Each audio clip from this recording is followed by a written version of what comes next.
Tudo bem com vocês, igreja, povo de Deus? Espero que esteja tudo bem nesse momento de pandemia, mas nós estamos aqui para nos alegrar os nossos corações em comunhão com mais um culto ao Senhor. E agradecer pelo privilégio que Deus concede, dele nos dar essa oportunidade de nós podermos estar reunidos em seu nome para aprender da tua palavra e também estar em comunhão com o Senhor. Peço que todos os irmãos nesse momento entrem em comunhão com o Senhor para que nós realmente possamos celebrar com júbilo ao Senhor. Eu gostaria de deixar a leitura de um salmo, que é o salmo de número 100, que diz: celebrai com júbilo no Senhor todas as terras. Servi ao Senhor com alegria, apresentai-vos diante dele com cântico, e sabei que o Senhor é Deus, foi ele e quem nos fez, e dele somos o povo do seu rebanho, do seu pastoreio. Entrai por suas portas com ações de graça, e nos seus átrios com hino de louvores. Rendei-te graça e bendizei o nome, porque o Senhor é bom, a sua misericórdia dura para sempre, e de geração em geração a sua fidelidade. Nós nesse momento vamos agradecer a Deus por essa fidelidade que Ele tem para conosco.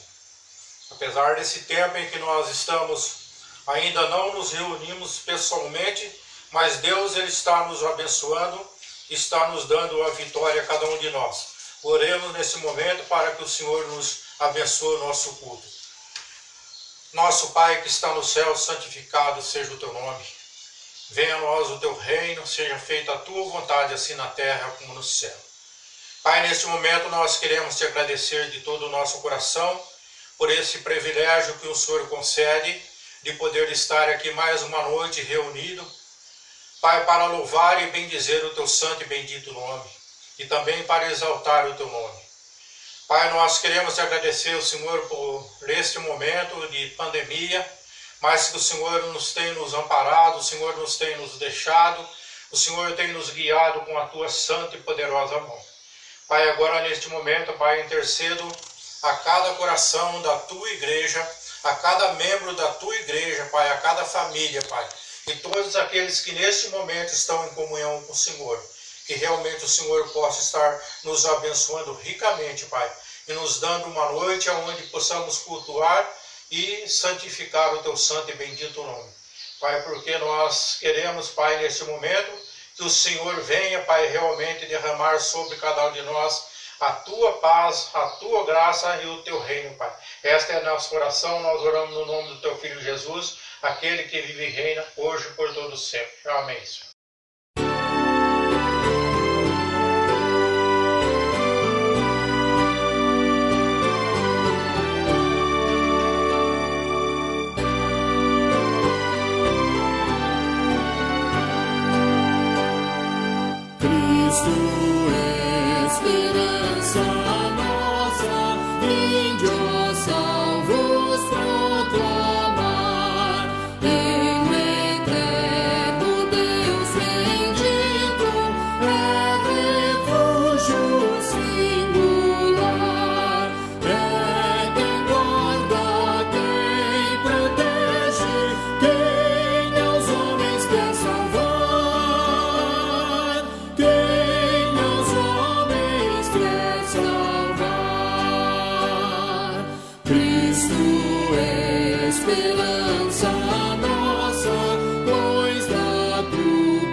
Pois que já ressuscitou.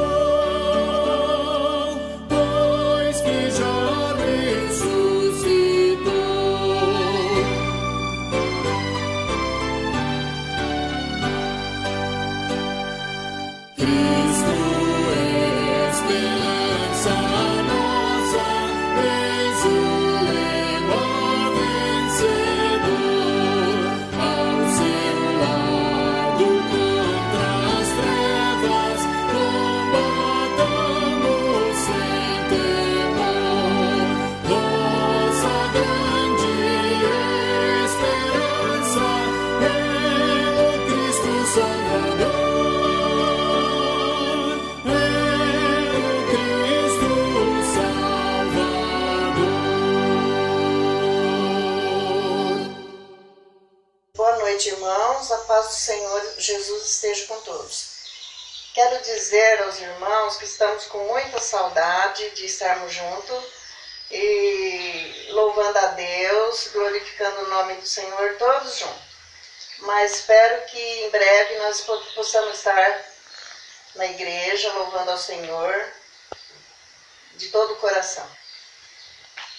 Irmãos, vamos ler um Salmo 126, de 1 a 6, da Palavra de Deus. Quando o Senhor restaurou a sorte de Sião, ficamos como quem sonha, então a nossa boca se encheu de riso, e a nossa língua de júbilo. Então entre as nações se diziam, grandes coisas o Senhor tem feito por eles. Com efeito, grandes coisas fez o Senhor por nós.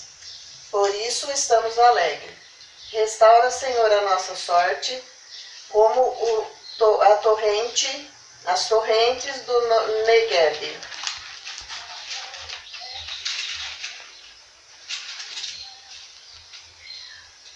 Os que com lágrimas semeiam, com júbilo ceifarão. Quem sai andando e chorando enquanto semeia, volta com júbilo, trazendo seus feixes. Vamos orar? Senhor Jesus, neste momento te agradecemos, a Deus, pela tua palavra. Queremos te agradecer, Senhor, por cada um, a Deus, dos seus servos que se encontram, a Deus, ouvindo a tua palavra, que se encontram, a Deus, louvando o teu nome, Senhor. Ó Senhor, não nos deixa, ó Deus, ficarmos tristes, ficarmos desesperados, porque nós sabemos que o Senhor está sempre do nosso lado. Queremos te agradecer, Senhor, por cada família da tua igreja, pela vida do pastor, da sua família. Nós queremos te agradecer, ó Deus, por tudo que o Senhor tem feito nas nossas vidas. Senhor Jesus, muito obrigada, Senhor, pela tua palavra. Te agradeço em nome de Jesus. Amém.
Erguendo a bandeira real.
minhas lutas me podem parar, e do maligno também me livrar. Cada momento por onde eu andar, Cristo meu mestre me pode guiar. Cada momento me guia, Senhor.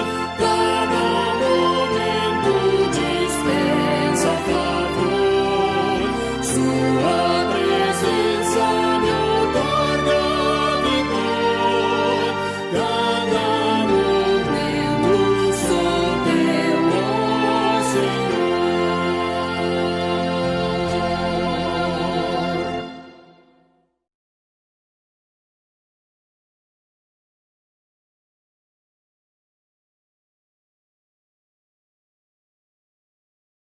O presbiterianismo tem raízes nos reformadores Ulrico Zwinglio e João Calvino, seu principal líder e teólogo do movimento iniciado na Suíça.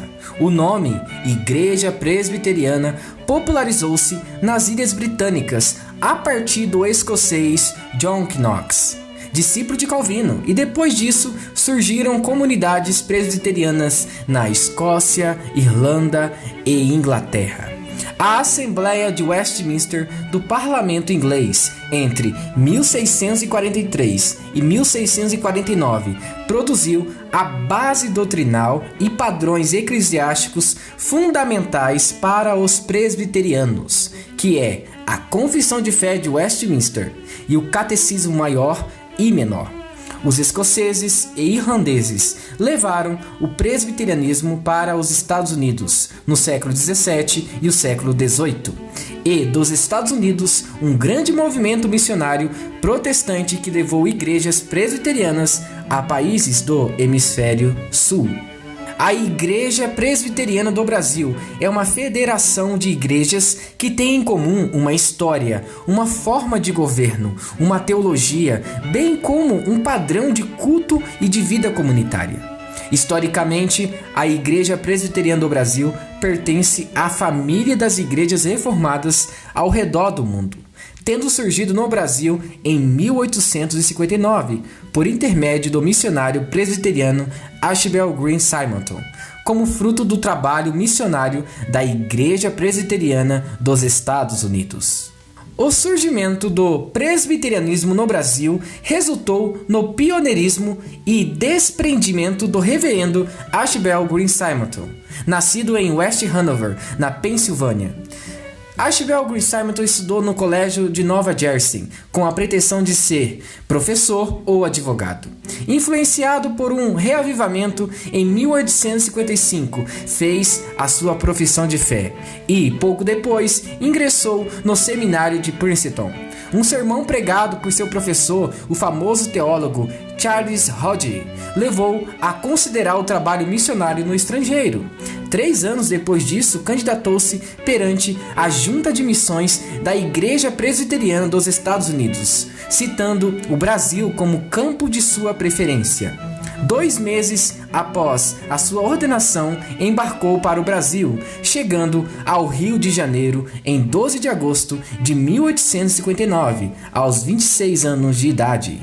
A Igreja Presbiteriana do Brasil é a mais antiga denominação reformada do país, tendo sido fundada pelo missionário Archibald Green Simonton, que aqui chegou em 1859. Mais tarde, ao longo do século XX, surgiram outras igrejas congêneres que também se consideram herdeiras da tradição calvinista. São as seguintes, por ordem cronológica de organização: Igreja Presbiteriana Independente do Brasil, em 1903, com sede em São Paulo. Igreja Presbiteriana Conservadora, em 1940, com sede em São Paulo. Igreja Presbiteriana Fundamentalista, em 1956, com sede em Recife. Igreja Presbiteriana Renovada do Brasil, em 1975, com sede em Arapongas, Paraná. e a Igreja Presbiteriana Unida do Brasil, em 1978, com sede no Rio de Janeiro. Atualmente existem no Brasil várias denominações de origem reformada ou calvinista. Entre elas inclui-se a Igreja Presbiteriana Independente, a Igreja Presbiteriana Conservadora e algumas igrejas criadas por imigrantes vindos da Europa continental, tais como suíços, holandeses e húngaros. No entanto, a maior e mais antiga denominação reformada do país é a Igreja Presbiteriana do Brasil. Ao mesmo tempo, convém lembrar que, já nos primeiros séculos da história do Brasil, houve a presença de calvinistas em nosso país. Alguns pastores têm levado a palavra de Deus ao Brasil e muitas pessoas estão aos poucos entendendo o que foi a reforma e o que é o verdadeiro evangelho. E nós temos referências como Hernandes Dias Lopes e Augustus Nicodemos e tantos outros que são da Igreja Presbiteriana do Brasil. Sendo assim, muito obrigado por assistir esse vídeo até o final. E se você gostou, não se esqueça, inscreva-se no canal, ative as notificações e também deixe seu like para fortalecer nosso projeto aqui no YouTube. E que Deus o abençoe. Em nome de Jesus. Amém.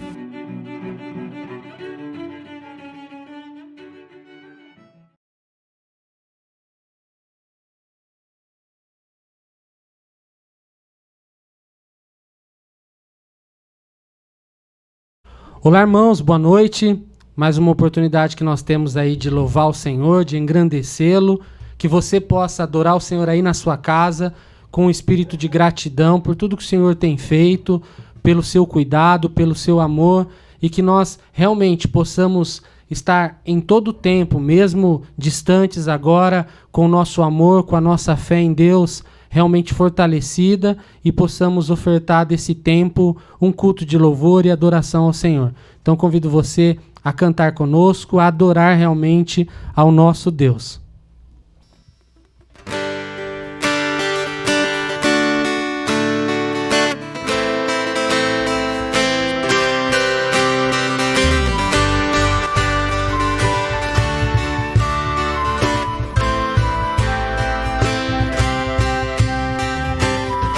Não deixe o meu amor se esfriar, acende o fogo em mim, minha visão morrer, clamando estou, acende o fogo em mim.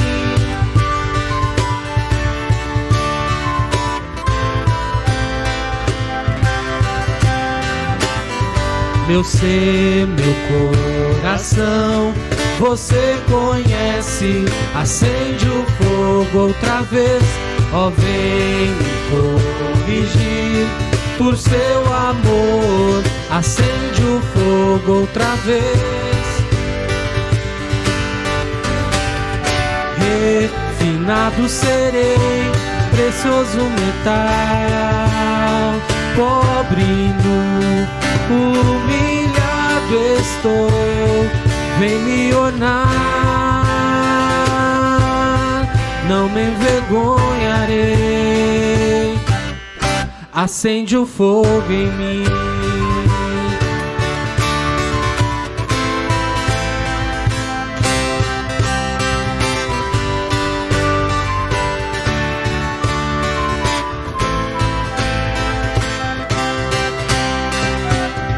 Não deixe o meu amor se esfriar, acende o fogo em mim, minha visão morrer, clamando estou, acende o fogo em mim.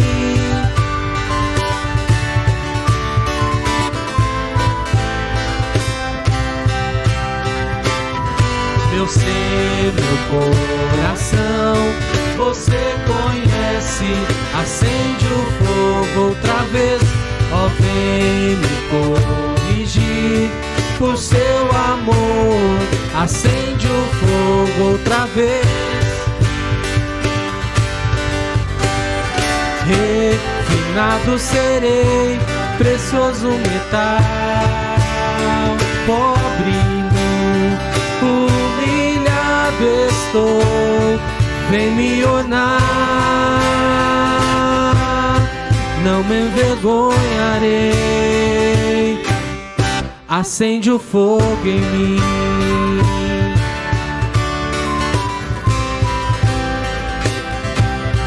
acende o fogo em mim,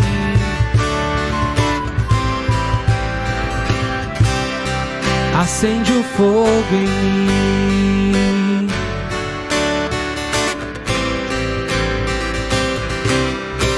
Acende o fogo em mim. Que você possa adorar o Senhor agora dizendo: eu te busco, que realmente a sua vontade seja buscar o Senhor, seja adorá-lo em todo o tempo, realmente exaltando o nosso Deus.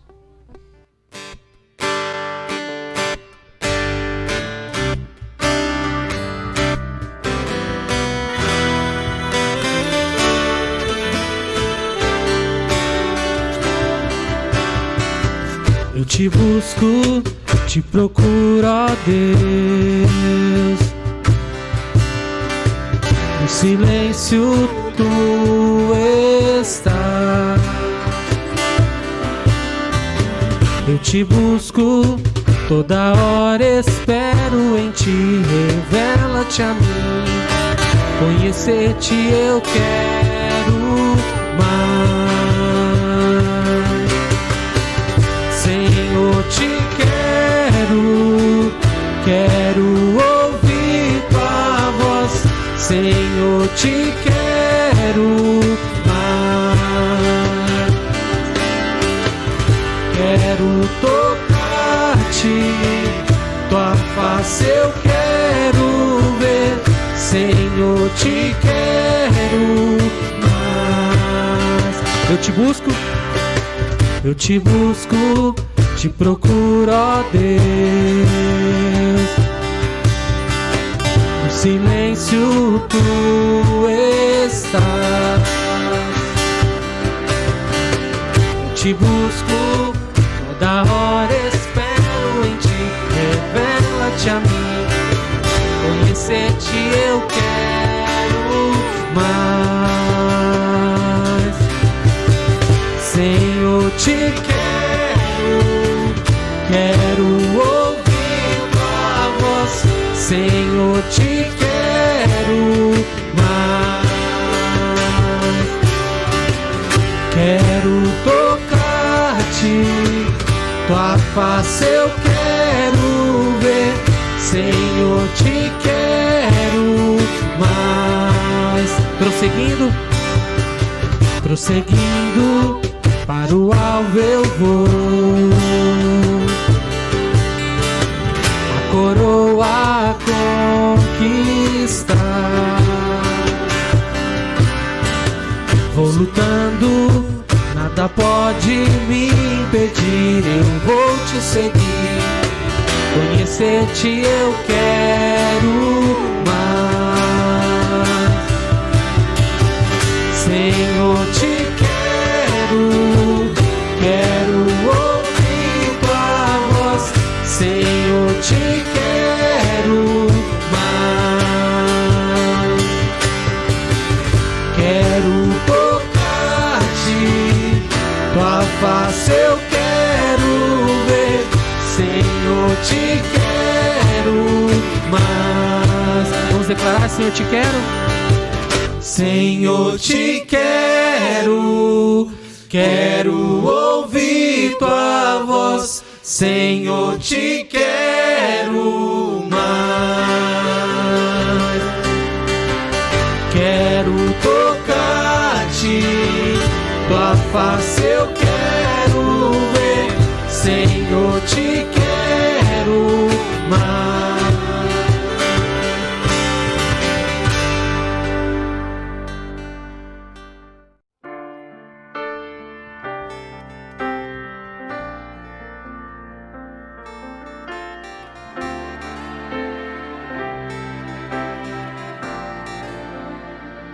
Tu és o Deus dessa terra, Tu és o Rei desse povo, és o Senhor da nação. Tu Tu és a luz deste mundo, esperança para os perdidos. Tu és a paz para os cansados. Tu és o Deus dessa terra. Tu és o Rei deste povo. És o Senhor da nação. Tu és a luz deste mundo, esperança para os perdidos.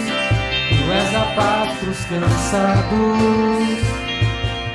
Tu és. Ninguém é como o nosso Deus. Ninguém é como o nosso Deus. Ninguém é como o nosso Deus.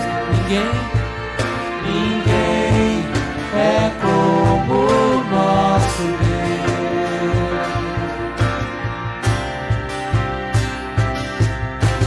Grandes coisas estão por vir, grandes coisas vão acontecer neste lugar.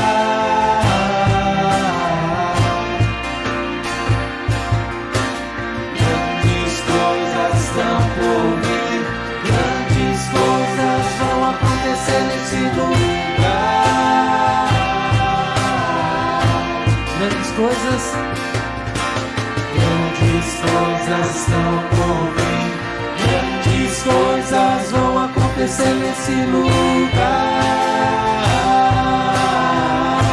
Grandes coisas estão por vir, grandes coisas estão por vir, grandes coisas vão acontecer aqui.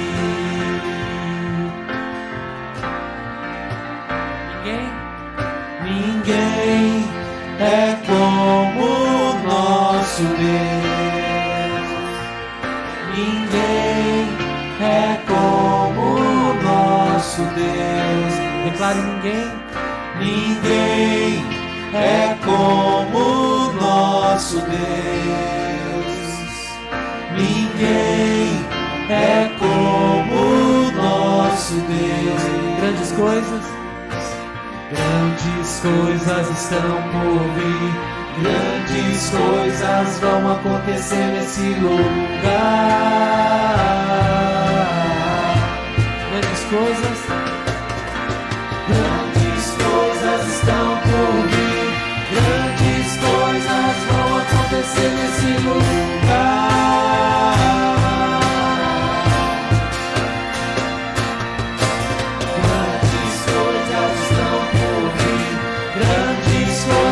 Vão acontecer nesse lugar. Grandes coisas vão acontecer aqui.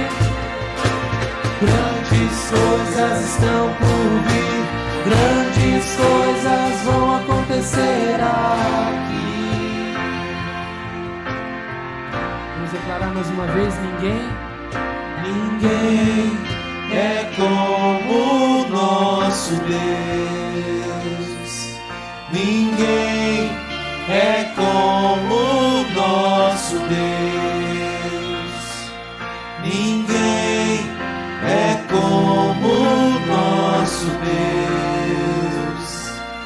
Ninguém é como o nosso Deus.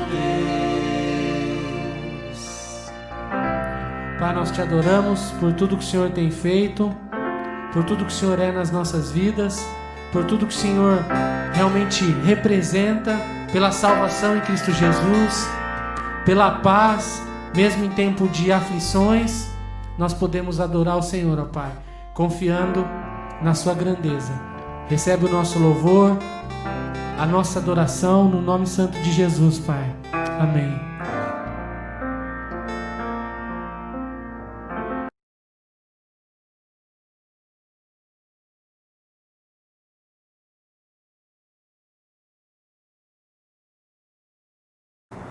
Graça e paz, meus amados. Hoje, mais uma vez, nós estamos juntos, ainda desta maneira virtual, mas com certeza, crendo que todos em suas casas estão sendo edificados pela palavra de Deus. Que a sua casa seja abençoada nesse momento com a palavra do Senhor. Vamos meditar no seguinte tema nessa noite: fé na fidelidade e nas promessas de Deus. E o texto que nós leremos é Atos, capítulo 27, versos 24 e 25. Quero convidá-lo a acompanhar essa leitura nesse momento. Atos, capítulo 27, versos 24 e 25. Acompanhe a leitura, por favor. Dizendo Paulo: não temas, é preciso que compareças perante César. E eis que Deus, por sua graça, te deu todos quantos navegam contigo. Portanto, senhores, tende bom ânimo, pois eu confio em Deus, que sucederá do modo por que me foi dito. Tende bom ânimo, confiança, e nós veremos então a maneira como Paulo encarou a realidade e como se comportou dentro das dificuldades que o afligiam. E eu quero convidá-los a olhar para o seu exemplo e observar aqui um modelo comportamental para você. Porque, e não só para pessoas, mas também para as nossas empresas, para os nossos negócios, para a maneira como nós criamos os nossos filhos, para todo momento que enfrentarmos um desafio. E eu quero convidar então também você pensar: à semelhança de Paulo, nós convivemos com duas espécies de crises: circunstanciais ou estruturais. E em algum momento, a necessidade de encontrar solução para os nossos problemas nos atingirá. Isso é real. E nós vemos aqui então que Paulo fora preso em Jerusalém, entrando um pouco no contexto histórico que nos leva até esse texto, sobre a acusação dos judeus de alegação de subverter os costumes.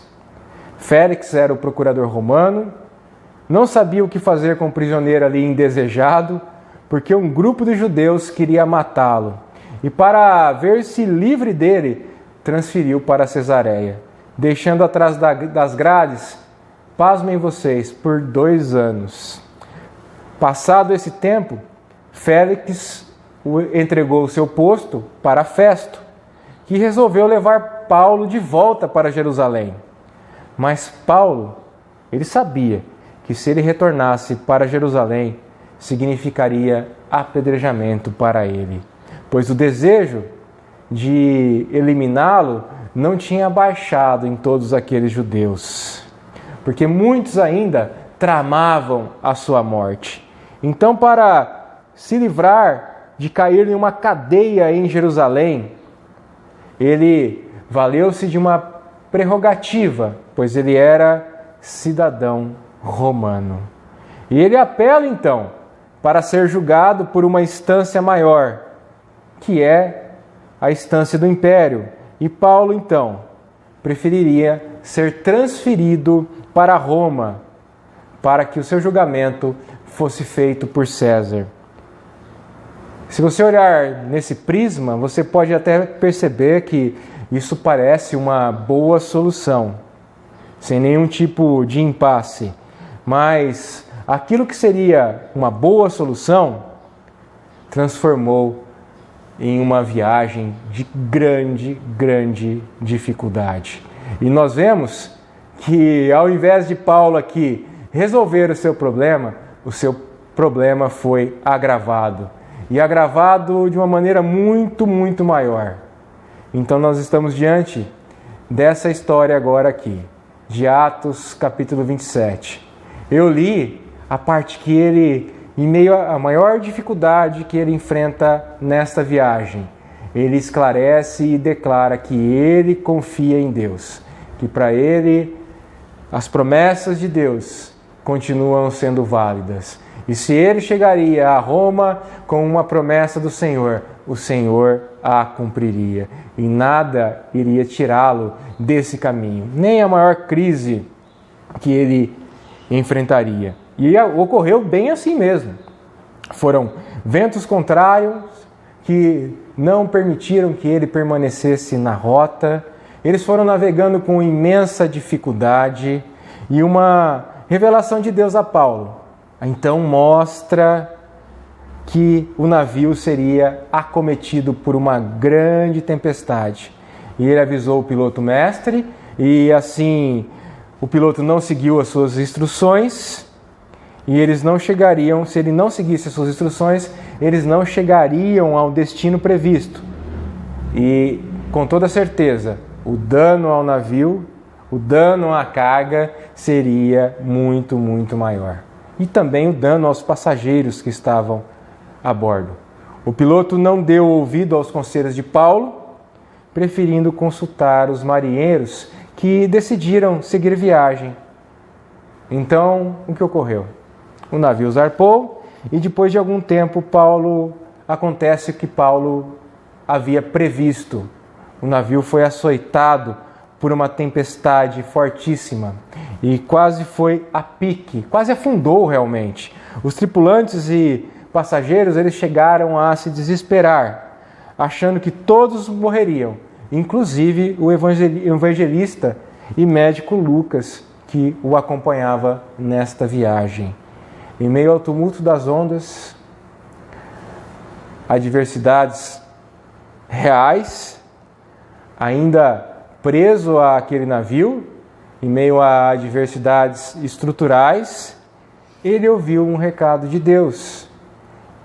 E de mero prisioneiro, como ele era, ele transformou-se, naquele momento de crise, no conselheiro de todos. E meu povo, aplicando para nós, eu sei que muitas vezes as nossas vidas elas parecem com esse barco. Sentimos que falta pouco, mas muito pouco, para naufragarmos. Tanto as circunstâncias que estão à nossa porta, quanto as dificuldades estruturais, parecem que elas querem nos esmagar. E não importa se é família, se é empresa, se é o seu lazer, se é a crise que está ocorrendo no país, se é o Covid que está aí à nossa porta, parece que estamos muito próximos de ir a pique. Mas Paulo aqui, em meio a essa viagem tão inusitada, em meio a essa crise tão forte devido aos ventos e a toda a tempestade que ocorreu nesta navegação, ele tem muitas lições a nos passar. E ele enfrentou de várias formas na sua vida e no seu ministério toda a inclemência humana. E agora ele também enfrenta o furor da natureza e toda possibilidade de insucesso. Assim como aconteceu com ele, eu creio que este aprendizado poderá ter um efeito didático na vida de pessoas que atentarem, mas que atentarem mesmo para o comportamento do apóstolo, para que mesmo em meio à tempestade, nós possamos enxergar novos horizontes. Então, agora nesse momento, eu convido a observar como foi o comportamento do apóstolo Paulo em meio a toda essa tempestade. Em primeiro lugar, sempre em meio à crise, nós precisamos aprender a reavaliar as nossas prioridades. Vendo desta maneira sobre a reavaliação de nossas prioridades quando estamos passando por momentos difíceis, eu quero levá-los a entrar mais no texto agora. Eu quero ler mais 2 versos, os versos 18 e 19. Açoitados severamente pela tormenta, no dia seguinte já aliviavam o navio. E ao terceiro dia, nós mesmos, com as próprias mãos, lançamos ao mar a armação do navio. Os tripulantes do navio, eles certamente fizeram uma seleção. sobre o que era mais importante, sobre o que era menos importante. A tempestade foi tamanha que até o trigo, o alimento básico, foi jogado ao mar. Lembrando vocês que esse navio, ele partiu de Alexandria do Egito. Ali era o principal distribuidor de trigo para Roma. Então, até um alimento tão importante e tão caro naquela época foi aliviado e foi jogado ao mar. De que valia o trigo se o navio naufragasse? Assim, todas as cargas desnecessárias, elas devem sim ser jogadas fora. Sabe, eu li há muito tempo atrás, foi uma grande amiga minha que me deu o livro, e ela é psicóloga também, a Vilma Ribeiro, Aliviando a Bagagem. Nós andamos tão preocupados com a bagagem que esquecemos de, talvez como estes fizeram, de jogá-las, porque o que adianta ficar com a bagagem se nós formos a pique? Vocês entendem o que eu estou falando? Então a crise, ela nos leva constantemente a reavaliarmos as nossas prioridades. Uma pessoa que está atribulada, uma pessoa que está sofrendo, ela precisa rever realmente o que é importante. Porque as coisas que nós damos tanto valor, quando nós estamos passando por dificuldades imensas, nós percebemos que elas têm tão pouco significado. Eu tenho acostumado a ver diversas pessoas vivendo diversos dilemas. E elas parecem que elas guerreiam em todas as frentes. Elas não têm uma frente de batalha. Elas têm diversas frentes. E elas enfrentam diversos problemas. E mesmo assim, elas não percebem que o barco está quase para naufragar. O barco está se aproximando de pedras e não pretende jogar ou aliviar a carga. Elas desejam continuar com aqueles valores, elas desejam continuar com as mesmas posturas, até mesmo cristãos que vivem a vida inteira com os mesmos vícios e acham que é assim mesmo. Eu li um texto do Antônio Carlos há um tempo atrás, que foi meu pastor, que eu admiro muito, e ele fazendo uma crítica sobre não se ensinar truques novos a cachorros velhos. Será que nós não devemos ensinar? Será que nós não devemos aprender? Será que nós não devemos reavaliar as nossas vidas? O que fazer? Eu queria te convidar, olhando para o comportamento de Paulo e como eles fizeram essas coisas para obter o salvamento necessário para aquele momento pontual, a você fazer uma faxina. Eu mudei há pouco tempo atrás, de volta aqui para a casa pastoral, e eu e a Lê, nós percebemos que a nossa bagagem ela estava precisando ser aliviada. Havia muita coisa a se jogar fora. Havia muita coisa desnecessária em nossa vida. E nós optamos por uma maneira mais simples, por uma maneira mais tranquila entre nós, entre as crianças. Então nós estamos tentando também viver e deixar a bordo somente o que é importante. E o que é importante para nós, em primeiro lugar, para a nossa família, é as coisas que têm valor eterno. Paulo ensina muito bem isso, porque ele confia, ele está firmado em uma promessa de Deus, porque é isso que tem valor eterno. Então, o que tem valor eterno não pode ser destruído por nenhum tipo de tempestade, porque esse é o único tesouro que nós vamos levar.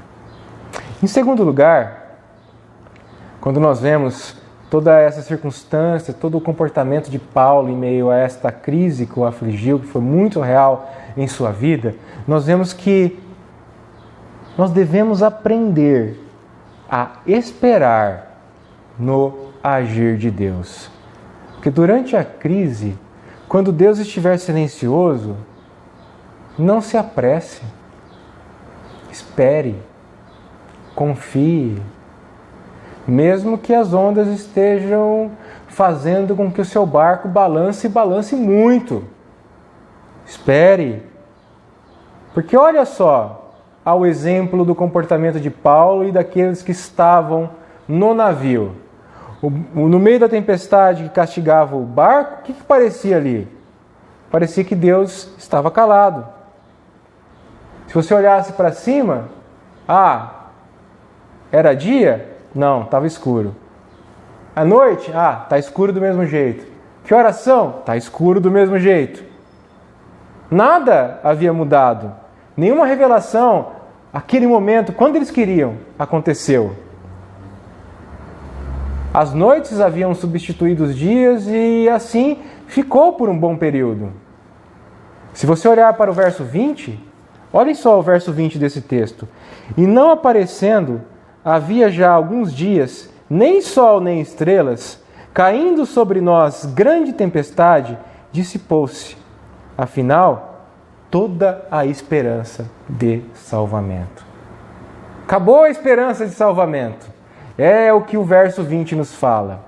E muitas vezes, quando você está no meio de uma tribulação, Deus parece silencioso, Deus parece distante, nós vamos perdendo a fé, até mesmo que Deus vai responder às nossas orações, ou que, como muitos, que Deus está desatento àquilo que nós estamos sofrendo, ou que nós estamos sendo injustiçados. E aí nós fazemos o quê? Ao contrário do que aconteceu com Paulo.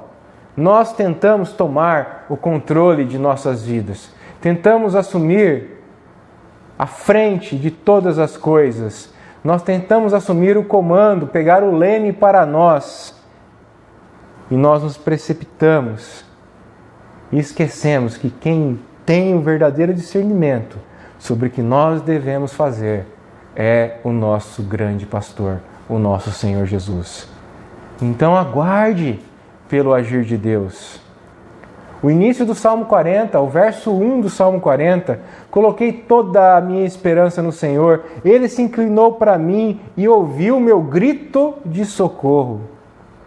O Salmo 46, o verso 10, parem de lutar, saibam que eu sou Deus. Serei exaltado entre as nações, serei exaltado na terra. Então, quando Deus parecer calado, mantenha-se seguro no que você aprendeu sobre o caráter de Deus, no que você aprendeu sobre o que Deus revelou na sua palavra. Mantenha-se seguro ali, porque é ali que está a sua âncora, ali que está a sua verdadeira força, ali que está a sua salvação. Meus irmãos, há uma frase de um teólogo antigo que fala o seguinte: não questione nas trevas o que você aprendeu sobre Deus quando vivia na luz. A tempestade não altera o ser de Deus. Ele não deixou de ser amoroso e bom devido a qualquer circunstância que possa nos acometer. E uma outra coisa que é muito correta de afirmarmos, já que no outro ponto eu falei que a nossa segurança está em coisas eternas. Não há pânico no céu. Portanto, espere no Senhor. 2 Coríntios, capítulo 1, verso 20. Pois quantas forem as promessas feitas por Deus, tantas tem em Cristo o sim. Por isso, por meio dele, o amém é pronunciado por nós para a glória de Deus. Paulo sabia que não morreria naquela ocasião. Mesmo no silêncio de Deus, ele se mantinha tranquilo. Antes de ser preso, antes de embarcar, algemado, de sofrer aqueles imprevistos, ele recebera uma promessa. Essa promessa está descrita em Atos, capítulo 23, verso 11. Eu quero lê-la agora para que você possa ter cada vez mais confiança na fidelidade e nas promessas de Deus. Coragem! Assim como você testemunhou a meu respeito em Jerusalém, deverá testemunhar em Roma. Atos, voltando para o capítulo que nós estamos agora, 27, verso 24. Paulo, não tenha medo. É preciso que você compareça perante César. Deus, por sua graça, deu-lhe a vida de todos os que estão navegando com você. Se Deus já prometer a Paulo que ele chegaria a Roma, ele podia descansar nas promessas de Deus. Porque Deus não é homem para que minta. Quando parecer, então, que Deus está em silêncio, traga as memórias, recorde as bênçãos do passado e agarre-se a essas bênçãos com força, para que a sua vida possa ser revigorada, restaurada, restabelecida, erguida através das promessas do Senhor. E assim nós podemos entender e confiar cada vez mais nas promessas do Senhor. E uma outra lição importante que esse texto nos traz e que a nossa geração tem perdido muito, porque nós queremos não sofrer nada, não ter nenhum problema, não sentir nenhuma dor, estar sempre tudo bem, é que Deus não nos poupa realmente do sofrer, mas Ele nos poupa quando nós estamos sofrendo, porque a sua presença é real no nosso meio. Paulo estava dentro de um navio que afundava. Por mais que todos se esforçassem, ele foi ao encontro das pedras. Deus não tirou o apóstolo do naufrágio, não pegou ele e falou assim: opa, o navio vai para o naufrágio, eu vou te abduzir agora para que você fique bem. Não fez isso. Tem todo o poder para fazer o que ele quiser. Paulo passou pelos mesmos problemas, Paulo passou pelas mesmas dificuldades que todos os marinheiros, todos os tripulantes, todos os passageiros daquele navio. Deus não o tirou dali. Deus também, da mesma maneira, não impedirá você, muitas vezes, de sofrer uma doença, de perder um emprego, de ter uma crise relacional, de ter uma desilusão amorosa. Deus não impedirá. Deus não impedirá que você passe necessidades ou problemas. Mas o que Deus nos promete verdadeiramente é que Ele, com a sua presença santa, Ele estará conosco em meio a essas dificuldades ou quando essas tempestades nos atingirem. Deus não vai poupar a gente do sofrimento, mas Ele vai estar conosco durante o sofrimento. Então, você que crê que está ainda nesta terra de peregrinação e que você não tem todas as coisas concretas em suas mãos, mas que você tem pela fé a presença do nosso Senhor Jesus Cristo, Jesus prometeu que Ele sempre estará do nosso lado. Utilizando ainda o livro de Salmos, o Salmo 23, que fala tanto aos nossos corações, o verso 4 nos diz: mesmo quando eu andar pelo vale da sombra e da morte, não temerei perigo algum, porque Tu está comigo, a Tua vara e Teu cajado me protegem. As promessas de que nós não passaremos por nenhum tipo de adversidade, nem de problemas, nem de enfermidades, elas não são de Deus. Nós temos que ter muito discernimento sobre essas coisas.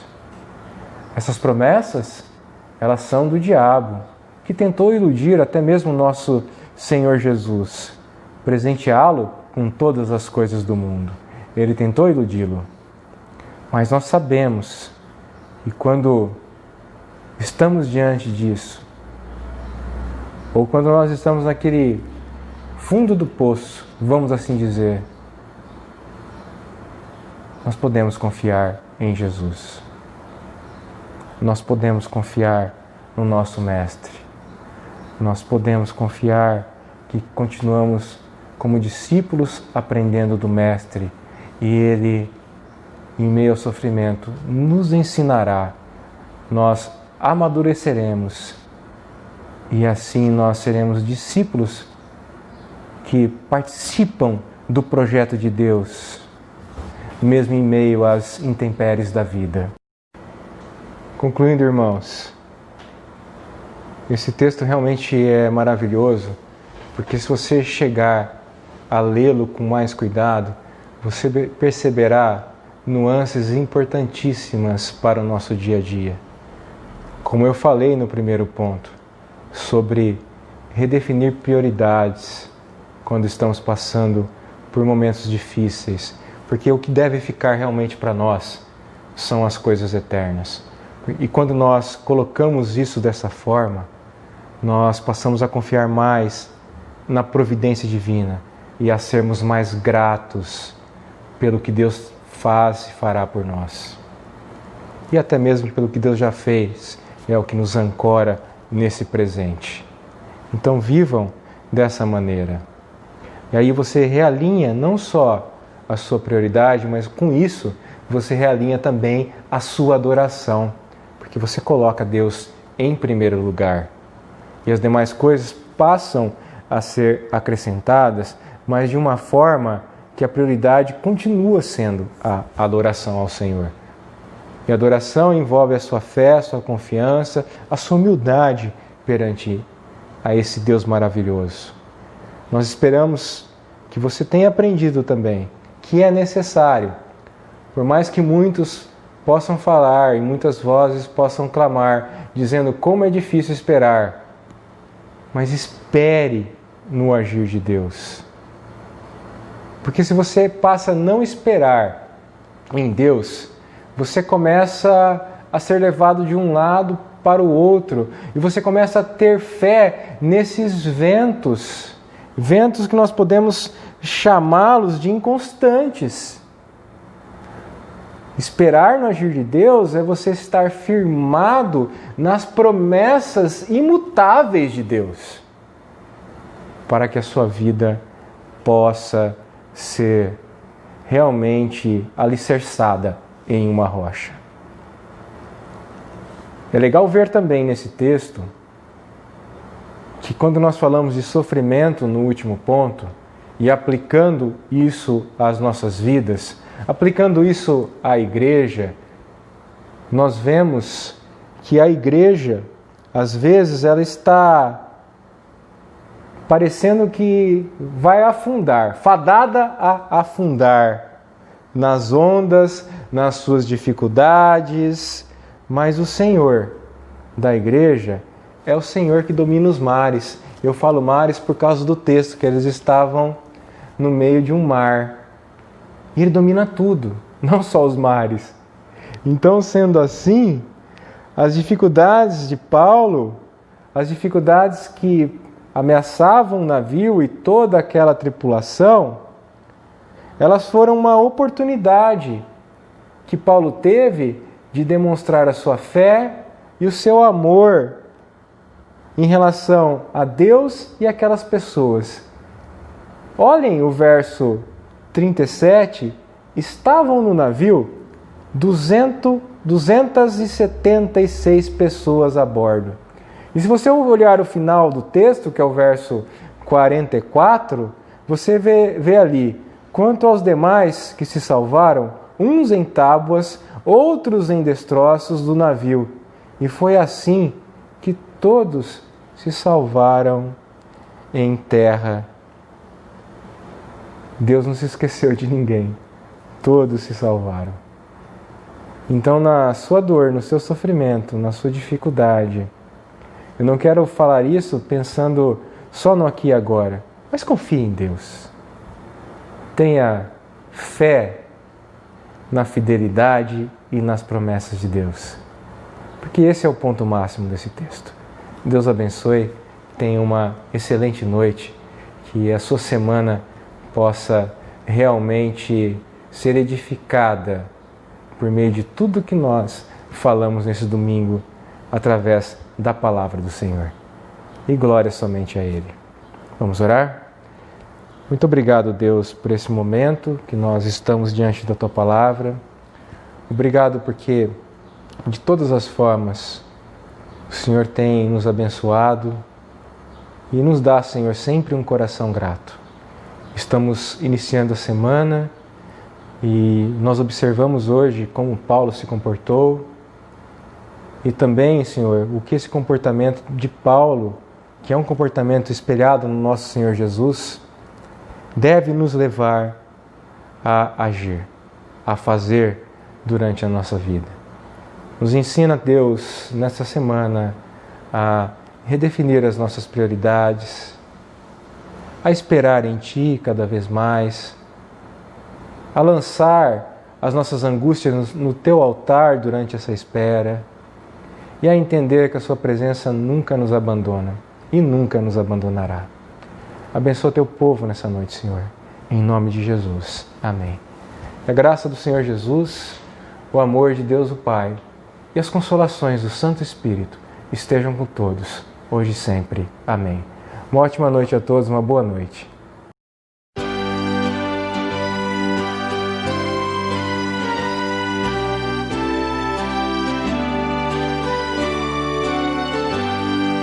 Sempre fiéis, sim, a Ti nós seremos, por Tua graça, bendito Senhor. Sempre fiéis, nós por Ti lutaremos, com Teu poder, ó Jesus Salvador. Sempre fiéis, irmãos, aqui sejamos, sempre fiéis a Cristo Jesus, que até a morte por nós prosseguindo, vida nos deu salvação pela cruz. Por Ti viver, ó bendito Cordeiro, quem não deseja sem Ti conhecer, quem se de fato é cristão verdadeiro, não estará por Ti pronto a sofrer. Sempre fiéis, irmãos, aqui sejamos, sempre fiéis a Cristo Jesus, que até a morte por nós prosseguindo, vida nos deu salvação pela cruz. Ó Salvador, pecadores nós somos, como podemos deixar de cair? Mas se por Ti amparados nós formos, sempre fiéis poderemos seguir. Sempre fiéis, irmãos, aqui sejamos, sempre fiéis a Cristo Jesus, que até a morte por nós prosseguindo, vida nos deu salvação pela cruz.